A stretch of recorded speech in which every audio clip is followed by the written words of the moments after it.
ఒక మాదిగ యువకుడు 12వ తేదీ రాత్రి 9 గంటల సమయంలో ఇంట్లో పడుకోనున్నటువంటి వ్యక్తిని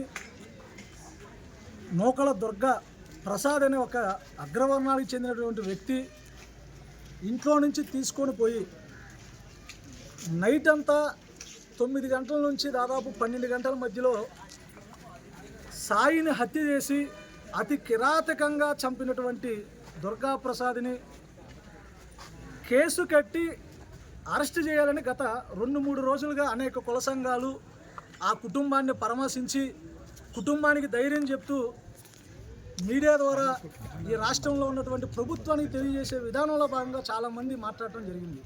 అయితే ఈ కేసులో 12వ తేదీ రాత్రి 9 గంటల సమయంలో వచ్చినటువంటి వ్యక్తి ఒక మనిషిని చంపడం అనేది ఎక్కడ జరిగే పరిస్థితి కూడా కాదు. సాయిని అత్యంత దారుణంగా రాళ్ళతో కొట్టాడని చెప్పి అక్కడ స్పష్టంగా కనపడుతూ ఉంది. దానికి ముందు ఏ విధంగా మత్తు పానీయాలు ఏమైనా సాయికి తాపించి ముందుగానే ప్రణాళిక సిద్ధం చేసుకొని సాయిని ఊరికి చివరన్నటువంటి స్థలంలోకి తీసుకెళ్ళి చంపడం అనేది మా యొక్క అనుమానం అయినా అలాగే కుటుంబ సభ్యుల యొక్క అనుమానం కూడా ఈ సాయి కేసులో కాళ్ళు చేతులు కట్టేసి బండరాయితో బాది దాదాపు 3-4 మించి చేసేటువంటి పని అని కూడా స్పష్టంగా కనబడుతూ ఉంది. అయితే ఈ కేసులో పోలీసులు ఈ కేసులో ఒక 103 హత్య సెక్షన్ మాత్రమే పెట్టి ఏ దుర్గా ప్రసాద్ అయితే సహకరించారో వాళ్ళని ఏమైనా పక్కదావు పట్టించే విషయంలో స్పష్టంగా కనపడుతూ ఉంది. పోలీసులకి ఒక విషయం తెలియజేస్తున్నాం, సాయిని చంపింది దుర్గా ప్రసాద్తో వెనక ఎవరున్నారో వాళ్ళందరి మీద కూడా అట్రాసిటీ కేసులో అందరూ ఒక ప్రణాళికబద్ధంగా ఇది హత్య చేసినట్టుగానే ప్రణాళిక ముందుకు తీసుకెళ్ళినట్టు కనబడుతుంది. ఈ కేసులో దుర్గా ప్రసాద్తో పాటు ఒక 3-4 ఇంకా ఉన్నారని కుటుంబ సభ్యులు భావిస్తూ చెప్తున్నటువంటి ఈ కేసులో మీరే స్వయంగా ఎఫ్ఐఆర్ మీరే రాసి తల్లిదండ్రులు ఏదైతే చెప్పినటువంటి అంశాలు రాయకుండా ఒక్క దుర్గా ప్రసాద్ పేరు మాత్రమే పోలీసులు ఎఫ్ఐఆర్లో పెట్టడం అనేది కూడా మేము ఈ ఎఫ్ఐఆర్ని కూడా నమ్మటం లేదు.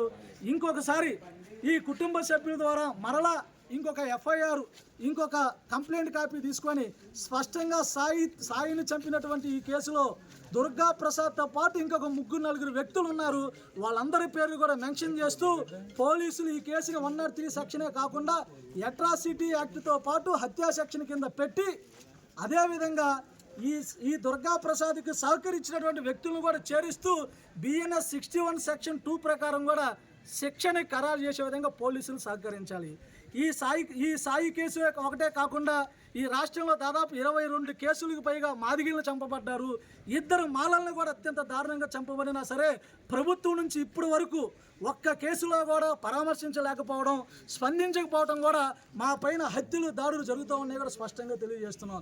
మీడియా ద్వారా ఈ రాష్ట్ర ప్రభుత్వానికి హోంమంత్రి గారికి ఒకటే తెలియజేస్తున్నాం, అమ్మా మీరు ఎస్సీ మాదిగ కులానికి చెందిన హోంమంత్రి అయ్యి ఉండి ఈరోజు 22 మందికి పైగా మాదిగ బిడ్డలు మాల బిడ్డలు చనిపోయి ఉంటే ఒక్క కేసులో కూడా కుటుంబానికి భరోసా ఇవ్వకుండా కుటుంబాలు వెనకాల నిలబడకుండా హత్యలు జరుగుతుంటే మిగతా అంశాల పట్ల మాట్లాడుతున్నారు తప్ప మా మీద హత్యలు జరిగితే మాట్లాడకుండా ఉండటం మీకు ఇచ్చినటువంటి హోంమంత్రి పదవి కూడా మీరు అర్హులు కాదని కూడా మాకు స్పష్టంగా కనబడుతూ ఉంది.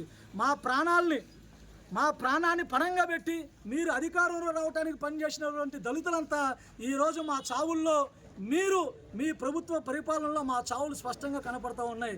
రాష్ట్ర ముఖ్యమంత్రి గారు వీరయ్య చౌదరి మరణానికి ఒక కాపు వ్యక్తి ఒక కమ్మ వ్యక్తిని చంపితే ₹1 కోటి ప్రకటించారు. అదేవిధంగా ఈ మాదిగ బిడ్డల్ని మాల బిడ్డలను చంపినటువంటి కేసుల్లో కూడా సామాజిక న్యాయం ప్రకటించాలంటే వీరయ్య చౌదరికి ఇచ్చిన ₹1 కోటి ఎస్గ్రేషియా ఈ మాదిగ కుటుంబాల్లో ఉన్నటువంటి చనిపోయినటువంటి కుటుంబాలు కూడా ₹1 కోటి ఎస్గ్రేషియా ప్రకటించి 5 ఎకరాల భూమి ప్రకటించి ప్రభుత్వ ఉద్యోగం ఇవ్వాల్సిన బాధ్యత రాష్ట్ర ప్రభుత్వానికి ఉంది. మిమ్మల్ని గెలిపించినందుకు మీరు సామాజిక న్యాయం చేయకపోతే తప్పకుండా మీ మీద తిరుగుబాటు చేయడానికి కూడా మేమందరం సిద్ధంగా ఉన్నామని కూడా తెలియజేస్తున్నాం. నా పేరు దాసరి సోమరాజు, APMRP రాష్ట్ర అధ్యక్షుడు.